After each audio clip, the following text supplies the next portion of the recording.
allelic combination, right?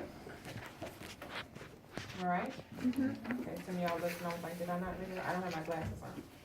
All right. And so a woman is heterozygous for astigmatism. So that means she looks like that, correct? So the first question says, what are the possible genotypes and phenotypes that their children can have? So we did a Punnett square, a nice little small one here, right?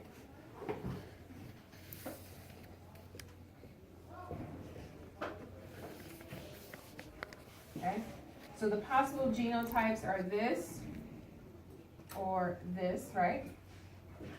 And then as far as phenotypes, it's going to either be they have normal vision or they have astigmatism. Okay, 50-50, 1-1 ratio. Okay. The second question says, two people who have normal arches produce a child who has flat feet. Okay, so normal arches, right? And so we know that they have to have that dominant allele, right? Because they both have normal arches, but they have a child who has flat feet, and flat feet is a recessive trait. So that means both parents have to be heterozygous in order for them to produce a child that is also homozygous recessive. Agree? Okay. So that's the genotype of the child. So what is the genotype of the father? Heterozygous. Of the mother would also be heterozygous. Okay? Questions? There's a question in your book that I wanted to, well, there's a scenario I want to give you. Okay? So albinism is an autosomal recessive gene. Okay? I'm not in the one in the book yet. I'm giving you one. Okay?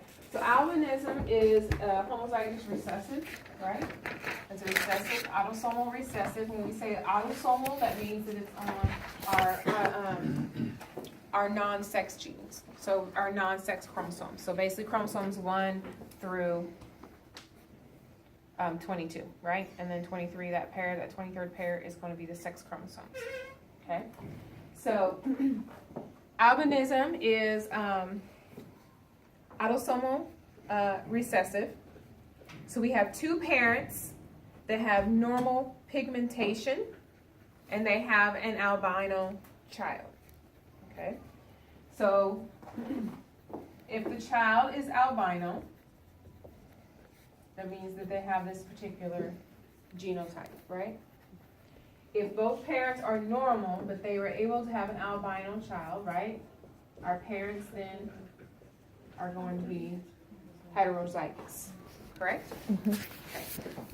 Okay. So, what is the probability that their next child will be an albino? 25% or 1/4. So if we did our Punnett squared over here, right? Both parents are heterozygous, right?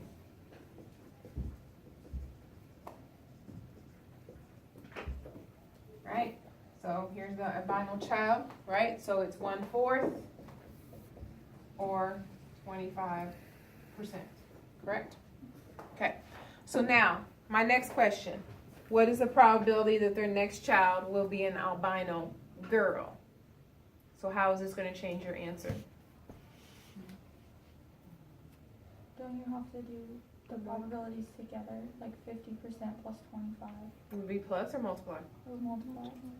Multiply. Do that. So this is for albinism, right? We have a child. What's the percentage? 50%, right? For a boy, when parents come together, a boy, it's a 50%. Oops, sorry. Or we could say 1/2, right? For a girl, 50% or 1/2. And this is every time they come together, right?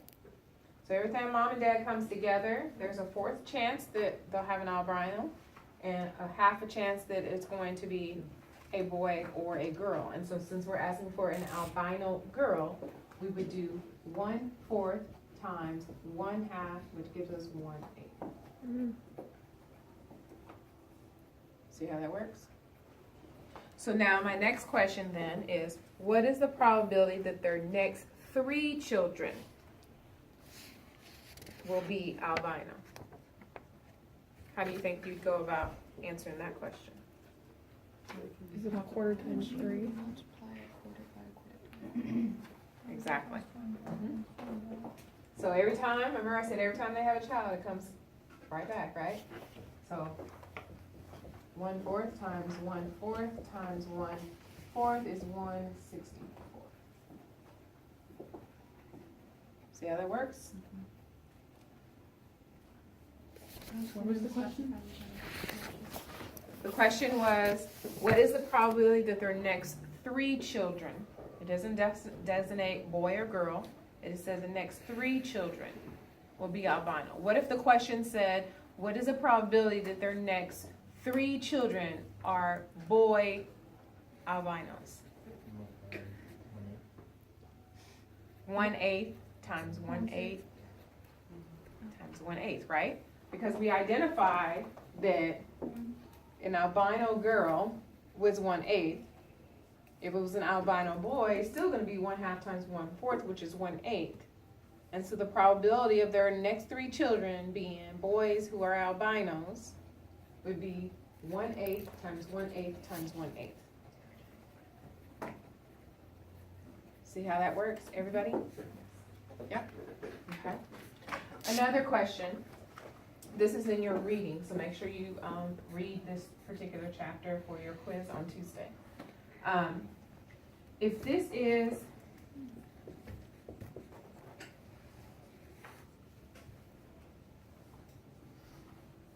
my parent, okay? What is the number of possible? Let's see. There's an easy way to do this. What is the number of possible gametes I could get from this individual? There's a calculation you can do. Anybody?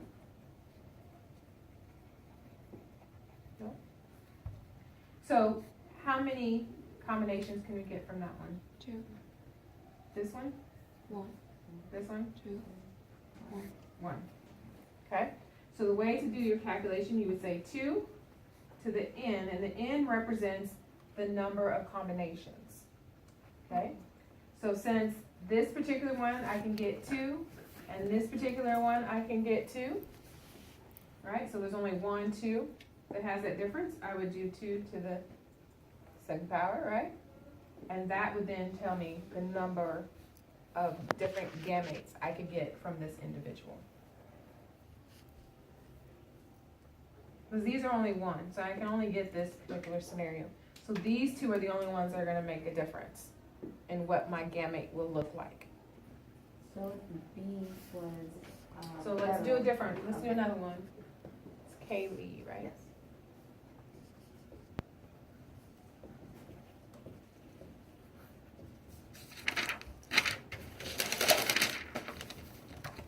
Now what would it be? 2 to what power? 4. Everybody agree 4? Yep. So you have 1, 2, 3, and 4. So 2 to the 4th power, that will tell me the number of different gametes I could get. So you're only looking at where you have that little bit combination that are different. Okay? Everybody make sense? All right. So that's it. If you guys are done with your lab, you can leave. If you still have a few questions, you can stick around. We will be back here on Tuesday. Tuesday, we're doing probability and chi-squared. I've already posted those to eCampus. Please take time to print them out, okay? Or download them, save them to your computer, because I will have minimal copies. All right? All right. Have a great extended weekend. See you all Tuesday. So what do we need to do before Tuesday? Did she post it? I was writing. She posted some stuff that we need to read. Oh. Can I get your phone number? Sure.